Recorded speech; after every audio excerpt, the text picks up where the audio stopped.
When we were kids, collecting Cantina aliens was pretty easy because, well, there was a limited number of them. I guess you could throw in Chewbacca and Han Solo, heck, even Luke and Ben, but since then, in the modern line, we've gotten a lot more Cantina aliens. I mean, like, a lot more. To the point is that if you just wanted to collect Cantina aliens, well, you could have quite a collection. Heck, I've jumped into this myself. Well, actually, no, I don't just collect Cantina aliens. I collect all original trilogy figures, and that counts Cantina aliens. So I have enough for a display. What can I say? Why do we do this? Well, the Cantina is extremely memorable. The idea of a bar scene in a movie is, well, a motif that goes back decades, and Star Wars was the first time we really saw this in an alien environment. And for the past 20, 30 years or so, Hasbro's been pretty generous with the Cantina aliens, giving us several of them several times a year. Usually every major assortment had one or two, or at least a hint at one. These days, not so much anymore. Part of that is the tooling, part of that is the current content, but a lot of it is just because, well, so many of them have been done, and not just single-carded figures. We've had all sorts of things. We've had box sets. We've had tin box sets. We've had... What else can you make a box out of besides tin and paper? I don't know, but if you can make a box out of something, you can bet Hasbro's going to stick a Cantina alien in it, because they're cool. And not just at 3 3/4. We've seen this at all sorts of different scales, some that work long-term, some that were flash in a pan.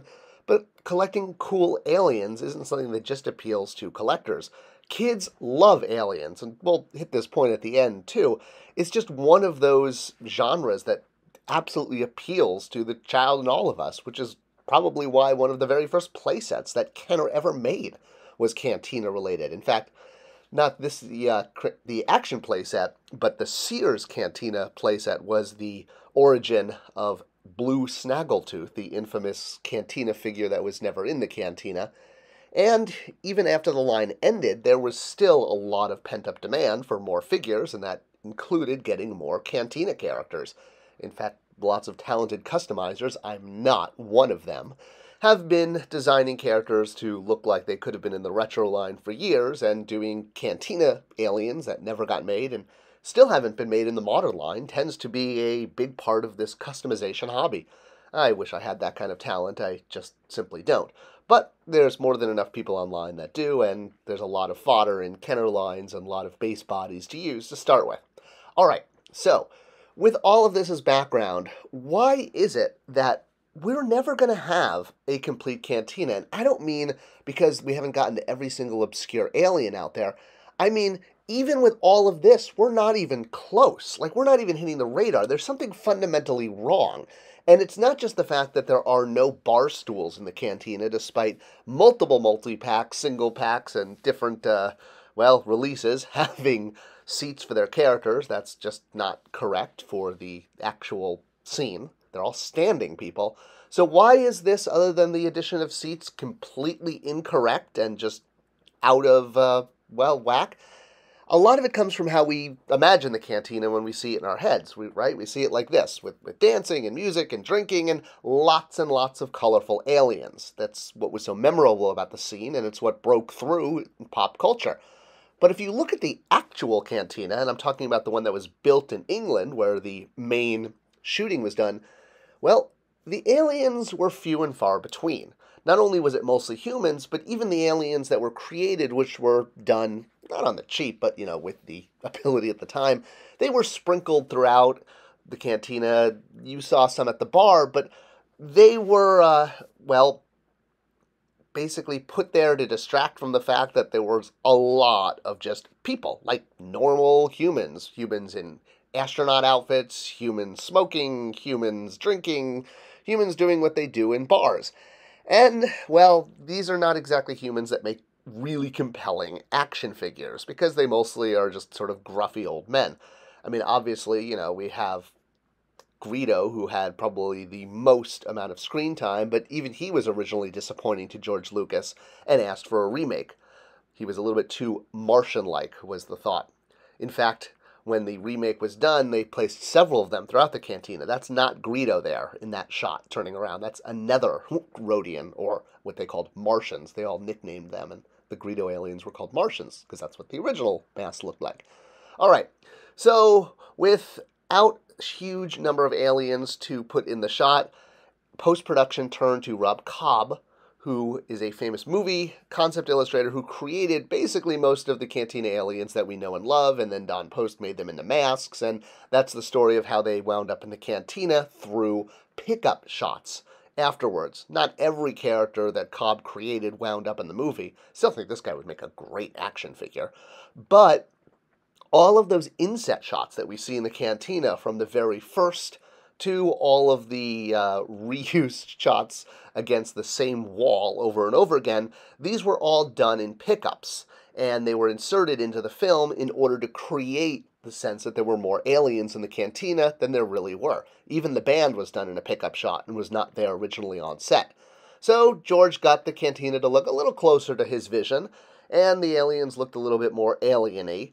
But it still is so far from this sort of cognitive schema we have of a bar that's just completely full of aliens and only aliens.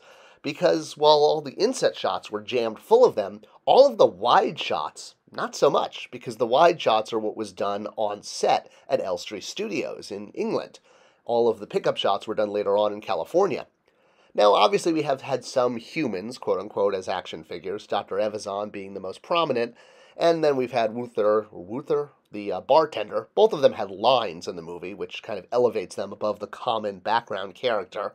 But other than that, human Cantina characters aren't exactly prominent. We've had this guy, Jarek Janico or something. I look it up on Wikipedia, nerds.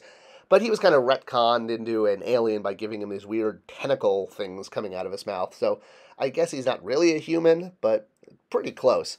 The only background human character we've ever gotten for the Cantina is Bo Sheck, this guy here. He's the one who directs Chewbacca to, or Obi-Wan to Chewbacca. He only really has a figure because Adam Paulus back in the day used to complain that he didn't deserve a figure and talk about him so much online that it got Hasbro's attention. And thanks to Bantha Skull for this great image of our only human Bo Sheck there with outstretched arm. So why don't we have more Cantina humans in our toy collection? Well, it's actually a legal issue. Because back when Star Wars was shot, nobody bothered to get these actors to sign a release because no one thought anyone would want action figures of them. No one thought people would want action figures of Chewbacca. Everyone thought it was really going to be the ships. It's the same reason we can't have the Tonica sisters. There were no license rights, likeness rights contracts created because, again, no one had the foresight or even why would you get all the background characters to sign off on getting toys made of them? The idea of doing this back in the 70s was insane. There was no precedent. Star Wars set the precedent. So while we tend to think of the Cantina as chock full of all of these colorful characters with big eyes and flat heads and ears that pop out, it really is populated by gruffy-looking male humans. There's a few females in there, but yeah, it's basically, this is what your collection of Cantina characters should look like if it was proportionally done to who is actually on set. And while these are very cool-looking, scruffy characters, they're not that appealing to kids who make up the bulk of sales. I mean, even collectors might be like, who is this? Why am I buying a background human? What can I say? Background aliens just look way cooler than background humans. And that's a big reason why our Cantina collection will just never be even close, remotely close to being correct. Yeah, we've got all those inset shots with the aliens, but the wide shots that show the Cantina, it doesn't really have aliens in it. A few. And aliens are one of the biggest things kids love about toys. It's huge. It's right up there with fire trucks and robots. And perhaps actually that's a big reason for Star Wars' constant popularity with kids, is because the combination of alien plus robot is kind of a magical formula, because it's got two of the things kids love the most. So anytime you can get two of those on screen together, you're basically printing your own money. So keep collecting Cantina aliens. It is fun. I know I will. But if we're hoping to fill out our Cantina and have it be screen accurate, we kind of have to take a step back and realize just how inaccurate it is.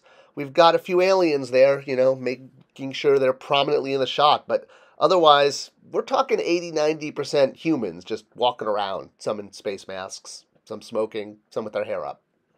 I hope you enjoyed this video and it was an interesting look at the Cantina, how it was shot, and how it's affected your collection over the years. If you have questions, comments, want a follow-up video, all of that, let me know below. And Sharing this video is the best way to show support for this channel. Thank you so much for watching, and I'll see you guys all in the next one. Bye now.